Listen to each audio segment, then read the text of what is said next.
Hello, happy Monday morning, happy birthday to you.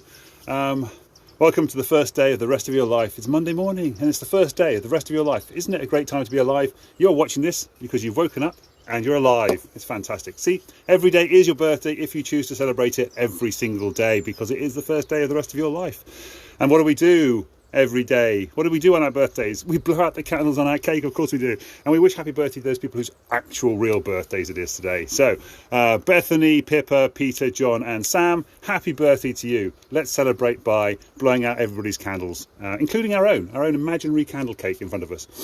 So what we do is clear out the lungs, breathe in for 5 through our nose, and hold for 5, and then breathe out and blow out the candles and make a wish. That's what we do on all my calls. Actually, I've just noticed that somebody's written Sam on the wood in front of me here. So Sam, there you go. Somebody's written your name here for you. And happy birthday. So clear out the lungs and then breathe 5 through the mouth, 5 through those. Hold for 5. And then blow out the candles and make a wish.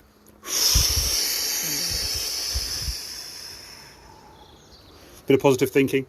Do that 5 times a day. Do it 5 times in a row if you like. If you're struggling with panic anxiety attacks, it's really good for all that sort of stuff. As you can see, it is raining today, and I'm in my little wooden play area thing, just for a bit of fun. You can see that. Look, see, this is where I am in this little area. There's a little water running down thing there.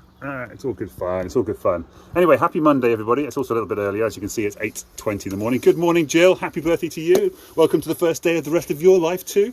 We just blew out the candles, so you missed that bit, but feel free to go back and watch that. Breathe in through 5 through nose, hold for 5, and then blow out the candles on your cake. Just a little bit of fun there. Cool. Right, so today, I've just realised I've completely forgotten the title. I write the title into the live, so sorry about that. Doesn't say anything. I was going to say you're only using 40% of your potential. That's what it was going to say. So yeah, and you make your AKA you make your own heaven and hell, which is actually a quote from my grandfather. My grandfather used to say, "You make your own heaven and hell." My mother always likes to tell me he also says you were born to die, which I think is a little bit of a tragic one to say, but he's true, he's right. You're born and then eventually you die. So anyway, but the key thing that he said was you make your own heaven and hell. And it's all inside your head, and this just comes back down to so many things. So in the description we have a link to the Ent-spresso inspired by David Goggins, and that's the main thrust of what we're talking about today. Although, just as an aside link, the Blinkist book of the day is really interesting today, called The Hound of Hounslow. It's about a little guy in his bedroom, in his parents' bedroom, who basically crashed the financial markets in 2010 for like 15 minutes. So it wasn't quite as bad as the Wolf of Wall Street, but it's kind of a cool little story, well worth listening to if you're interested in the Blinkist book of the day. But it's completely separate from the topic we're talking about today, which is how to make the most of your potential and how not to hold yourself back from your potential. It's all a choice. As my grandfather used to say, you make your own heaven and hell on earth. It's whether or not you choose to live in hell, or whether you choose to live in heaven. And it's entirely up to you, and it's choices. We've talked about this, about choices in the past, whether you're going to choose to do the things you feel like you need to do, or whether you're going to hold yourself back. So because the problem is that our mind, our brain, protects us, or tries to protect us from pain and suffering. And hello, new viewer, by the way, whoever you are. I can't see the little viewer things that come up. So hold on a second. Let's just hello, new viewer, whoever that was. So feel free to say hello to us. Oh, by the way, I forgot to say happy birthdays too. Bethany, I met in London. No idea what you do, Bethany. Tell us what you do. Pippa Whitfield, who basically runs 4N. So cool stuff there, Pippa. Peter, who is an actor. John Postlethwaite, who I went to school with. I think IT still. Are you doing, John? I can't remember. And Sam Shaw, who I was confused about before. I used to work with her in the pharmaceutical world. So hi, Sam. How you doing? How are you doing, all people? Happy birthdays to all of you. Feel free to say hello in the comments below and let us know if you sell anything, what we can buy from you. That'd be kind of cool. Right, 40% of your potential. Mind protects us from suffering. So your mind is trying to protect you from pain and suffering your whole life. That's what it's doing. But the trouble is, the mind only recognises short-term goals, so short-term wins. So this is the classic marshmallow test that they did with children, but it's good for all of us. It's all about recognising that whether or not we're willing to take the short-term goals Short-term wins or the long-term potential. It's interesting. Long-term potential, long-term potentiation is how our brains wire themselves with memories and so forth, and how I help with neuroscience to rewire our brains. So short-term gains versus long-term potential. There's a better word for those, and I can't remember what they are, but it doesn't matter. So what they did is they sat children down. They gave them one marshmallow, and they said, just sit there. When you come back, you can have a whole bowl of marshmallows. But the only way you get the whole bowl of marshmallows is if you don't eat this one marshmallow in front of you. And the trick is whether or not the children can resist the temptation of eating the one marshmallow that's in front of them for the potential long-term reward of the bowl of marshmallows that are going to come in 10-15 minutes time, or whatever it is the experiment actually does. And some do and some don't. But what they noticed was that the people who did resist the temptation of the short-term reward in return for the long-term gain did much better in life, in their future lives, because they had the ability to recognise that the long-term potential is much better than the short-term reward. I'm not using the right words here because it's long-term time since I did that. That talks about that particular topic, but yeah, you get the idea. So our brain is designed to try and keep us safe in the short term. This is the fight or flight kind of concept as well. Good morning, ancestors Alex. Interesting. Free reading. Okay. So that threw me off a little bit there. I wasn't expecting that. Normally, it's people whose birthdays it is who can sell stuff on my feed, but that's okay. That's fine. It is, technically speaking, as somebody pointed out a few weeks ago, I always say every day is your birthday. So therefore, technically speaking, it is everybody's birthday. So I can't really argue with that entirely if somebody takes that kind of literally, which is kind of cool. Anyway, welcome, ancestors Alex, to my view. That's cool. Yes. So. Your brain is designed to keep you safe in the short term, so it's fight or flight, all that kind of stuff. And this also comes back down to the Matrix. If you've ever seen the movie The Matrix, it's exactly the same thing. Do you take the blue pill or the red pill? Now, I can't remember which way around it is. I think it's the blue pill is the stay where you are, pretend like nothing's changed, keep your safe bubble. You don't want to know about how the world really works. Let's just keep going in my box, living my little life that I'm happy with, I'm comfortable with, that I understand. Or do you take the red pill? I think this is the right way around, where you go down the rabbit hole and you find out how the world really works behind the scenes.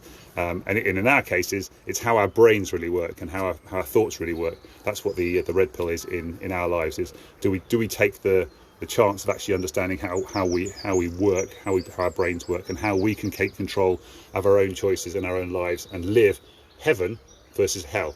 So do we, as my grandfather used to say, do we live in heaven? Can we create our own heaven on earth, or do we want to create our own hell on earth? And this comes down to, we've said this before, this is our heads. You can see my head poking through here.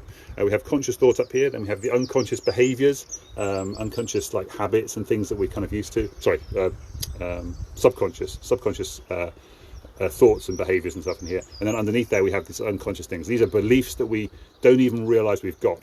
So these are beliefs that, like inherently belief systems that go on inside us, and we don't even know that they are our belief systems. So that's the blue pill thing in the Matrix. Hoping I've got the blue and red pills around the right way. So that's the thing. Are you making the choices that are moving you forward, launching you forward? Are you making the choices that are allowing you to make the most of your potential, or are you happy to sit at 40% potential, just going through the motions of life, going forward? That's what we talk about in our sessions on our 7-day challenge, of course. Another good quote that I heard in the video is from Einstein, which I'd never heard this one before, so this is a new one.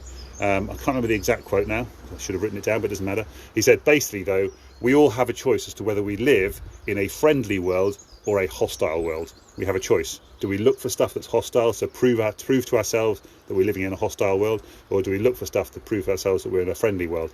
And that's kind of cool as well. I talk about that a lot as well in all these things that I do. Are we looking for the good in the world, or are we looking for the bad in the world? And that can have a huge impact. And that's exactly what we're doing during the 7-day Live a Life You Love challenge that we just started last night. How you doing, Jen? How you doing with the first task of the day? I hope you're doing well.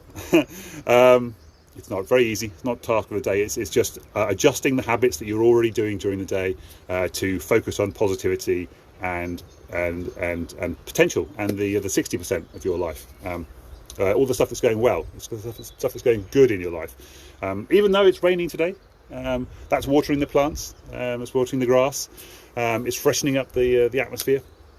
It's all fine. I'll get a little bit damp on the way home, but that's okay, because it's all down to clothes. I always say there's no such thing as bad weather. It's only bad clothes, or inappropriate clothes is probably a better way of putting it.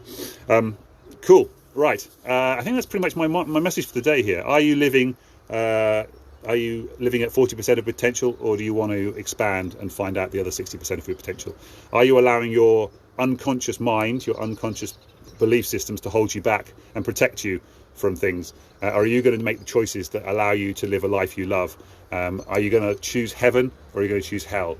Are you going to choose a friendly environment, that you live in a friendly world, or are you going to choose to live in a hostile world?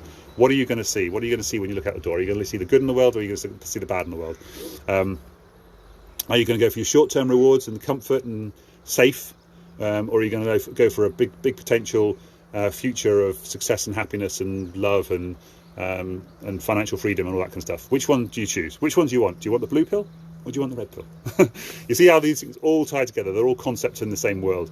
It's all up to you, but it's a choice. It's a choice, and that's what I always say to people. You have the choice, and are you going to choose to live a life you love, or are you going to choose to live a life that you're okay with, that you're satisfied with? I don't know. It's up to you. Are you living a life you're satisfied with? Do you love your life? Do you want to move forward? Do you want to make the effort? Not a lot of people do. And if you don't want to make an effort, that's fine. If you want to stay safe, you want to take the blue pill, that's fine. That's your choice. But the key thing is it is your choice. And the key question is it your choice? One other thing I always talk about is the shoulds of the world. I feel like I should do this. Okay, do you really feel like you should do this, or do you feel like somebody else has said this is what you should be doing? Because if you feel like you should be doing it, then you have a choice, and you can choose to do it rather than just holding yourself back. Right, that is definitely the end of my 10 minutes, 12 minutes actually, by the looks of it. Hope you've been informed on this beautiful Monday morning. I'm going to run home now and get on with my day. Take care, everybody. Love you all. Spread love into the world. Look for the good stuff. At the very least, when you're going around your day to day, look for the good stuff. Even if you're happy with your life the way it is at the moment, just spend a bit of time being grateful for what you've got and looking for good things in the world, and telling people you love them and that you appreciate them. Try and make the world a little bit of a better place, even if you're happy with what you're currently doing in your life. That's absolutely fine. It's your choice after all. I'm not telling you what you should or shouldn't do. I'm just telling you that you've got a choice if you want to take the choice. All right, cool. Take care. Bye for now. Love you all. We did that already, but have a lovely Monday. I'll see you tomorrow. Bye.